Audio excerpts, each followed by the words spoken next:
Hi, Ayra.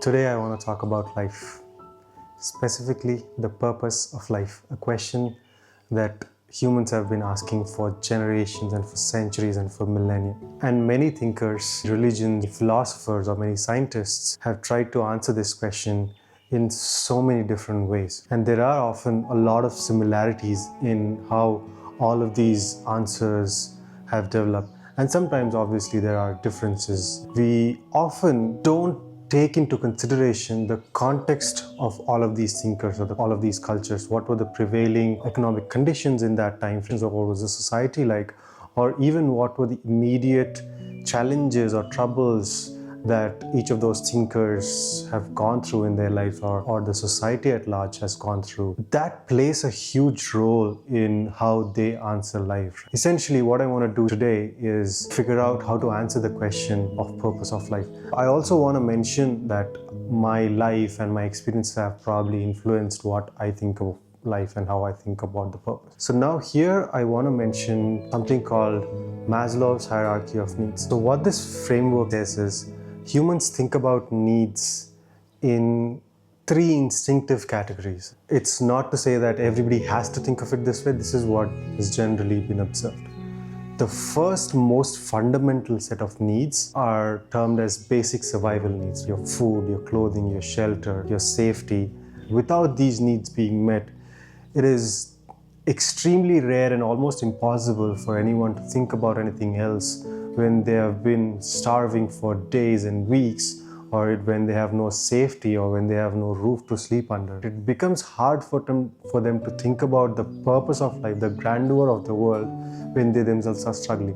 Once these things are met, the next instinctive urge for a human usually is to make sure that the lifeline that they have, or whatever the source that they're getting these things from, stays that way for the foreseeable future, for the next year, for the next month, for the next 10 years. And typically what we do here is, we try to get educated, have a job, to build a business, to make sure that these needs are met. Only then do we usually see people going on to the next level of needs because their future is secure. Maybe they want to go out and spend some time because they don't have to spend their entire day in securing food, clothing, and shelter. They may have a few hours left. They want to go and maybe talk to their friends, or sit at the beach and enjoy a nice sunset, or work on building something bigger so that they get a recognition from the people around them, or build a relationship with their family, or have kids and raise kids so that they can give them a great future. Once these things are met is usually when a lot of people start thinking about the meaning of life in the larger sense, typically called fulfillment needs or self-achievement needs. And here, one thing I want to mention is it is not always linear. Some people may start thinking about these questions very early on, very later on, right? But this is usually the pattern most of us go through.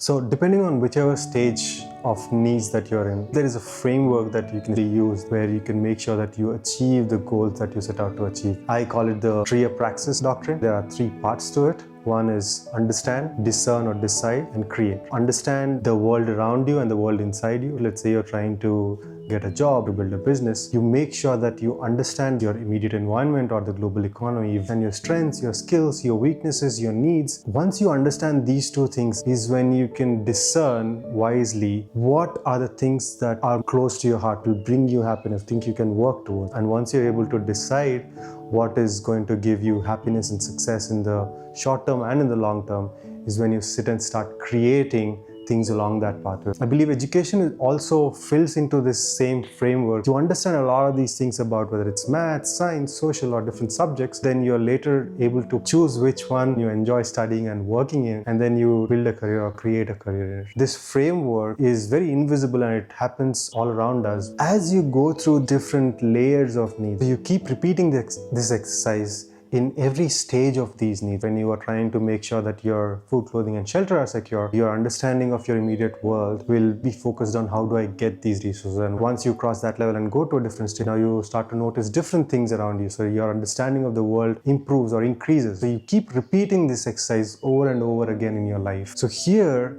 as you grow older, I want to mention two things that commonly happen in our human life. One, because we've repeated this exercise enough times and it has worked for us over a period of 10 years, 20 years, 30 years, we converge to a specific understanding of the world and think, I have reasonably understood the entire world. I don't really need to change anything. I just need to continue on the path that I last decided upon. The world around you constantly changes. The technology changes, the people change, the needs change. So as you get older, your health is going to look very different.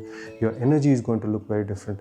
So it is in our benefit to redo these exercises. The other thing, because we've grown older and built certain defense mechanisms around us to make sure that we survive, we build a filter without subconsciously knowing it, or to tune out information that conflicts with our sense of the world. And I think to an extent you're able to ignore it, to an extent you're able to work around it.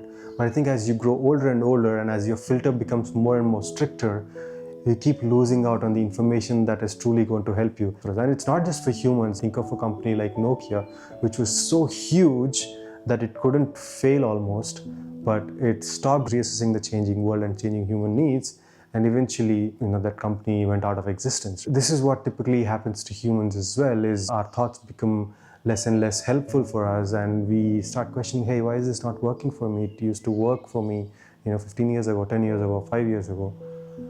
Maybe that's a time to reassess what your assumptions are, what your understanding of the world is, or what your information filters have become, right?